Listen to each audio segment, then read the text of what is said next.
Hey guys, it's Emma Vigling with TYT Politics. I'm here with the one and only Shailene Woodley of The Spectacular Now. That's not what you thought I was going to say, but it's a great movie. You should go check it out. We're outside of an event where you and Mark Ruffalo and Chase Iron Eyes and a bunch of other people talked about why it's important not to confine the DAPL fight to just Standing Rock, but to take it to New York where they're having environmental issues, and take it to Iowa where I know they're having other stuff. Can you talk a little bit about how Standing Rock ignited a spark, and how a lot of people are not going to just go quietly, especially with the incoming administration? I think Standing Rock ignited a spark because, generally speaking, when we see big movements happen, especially around climate change, but really any big movement where a marginalized community has been affected by, and this doesn't include Black Lives Matter, because they are brilliant and have done a beautiful job at what they have managed to do and what they are doing.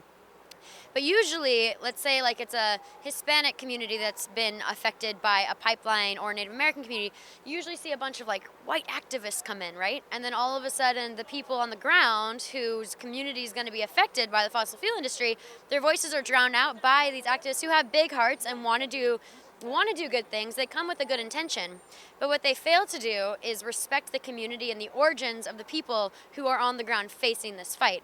And Standing Rock the entire time has been, I would say, 92 to 95% Native-led, and then 5% non-Native allies. And the reason why that's such an important thing to recognize and to respect is too often we face these battles, and we face them from a place of ego and from a place of cerebral awareness instead of from a place of heart-based awareness and consciousness.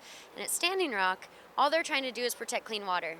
So yes, they're fighting against the fossil fuel industry, and yes, they want to switch to renewable energy, but they're doing it because of the root of the cause, which is protecting clean water for future generations.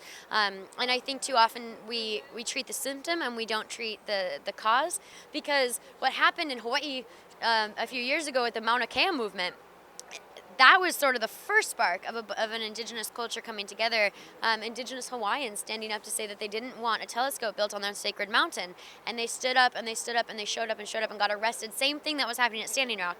And that was only a year ago. The Supreme Court ruled in their favor. And so now you have the same thing where the easement has been denied by our government, and we're beginning to see indigenous movements win. And so not only is that going to encourage more movements to continue in a good way with prayer and with ceremony as the basis, as the root of the movement, but it's also going to encourage every other movement to maybe look at the way that they are fighting against the system and show that you can have anger and you should be angry, because there's a lot of messed up things in this world. But how do you transmute that anger to a place of passionate action, and show up with your fist open instead of with your fist clenched? And that's what Standing Rock's been able to teach us. Well, you talked about, yeah, exactly, how Standing Rock has been able to teach you something. What was a big theme and what was talked about tonight is how we learned from the Native people when we came here and colonized and ravaged the land, and they're still teaching us stuff. Can you expand upon the lessons that you have learned, and how the general public can learn a lesson from the very things that Native people are teaching you and teaching everybody here that's involved in this movement? Yeah, they're teaching us that there is no earth to protect. There is no earth to save. Mama Earth is going to be just fine. What we have to recognize is we are made of earth. We are made of soil. And we are innately connected to this planet. And we have somehow lost our connection to this planet, which has allowed greed and has allowed the lack of empathy and apathy to, not lack of apathy, excessive apathy, lack of empathy to exist amongst our modern culture. And so the minute that we stop externalizing or stop putting the earth as something that's outside of ourselves and put it inside of ourselves, in our wombs, in our skin, in our blood, and we realize that if we want to continue as human beings, we have to have a planet. And in order to help the planet, we have to work on ourselves, and we have to be kind to one another and compassionate to one another and show up for one another, even if we don't agree or understand one another. Last question. You talked about activism and the fact that white people are only getting attention for a lot of Native struggles, and bringing you as a white person, you as a white activist, you as a public figure. Do you feel any way conflicted at all about the fact that a lot of the media attention has been placed on you as a personality, and your intentions are completely noble, but it seems like the focus on celebrity outweighs the actual substance of the problem?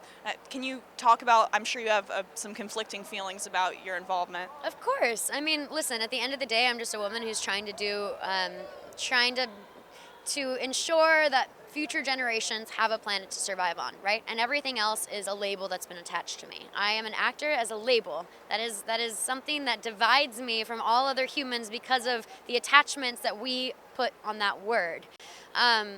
But I'm just a human being in my core, in my essence. But when it comes to this movement, of course, like hundreds of people were arrested before I was arrested. The moment I was arrested, over 30 million people in 24 hours around the world knew about Standing Rock because I was arrested. And I think that's just a beautiful reflection for us to look at on society that we continue to endorse by the decisions and the choices we make each and every day to feed on a culture of celebrity, to feed on a culture of that which is not our own. And that's social media plays into that, you know, it's a constant distraction.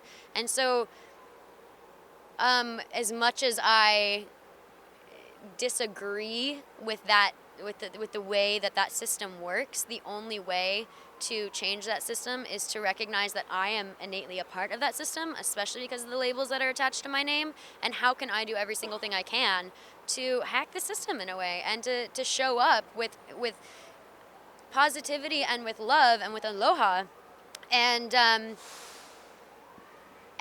use the system that's been using us for so long to do something good with it. Thanks, you inspire me. Yeah, nice meeting you.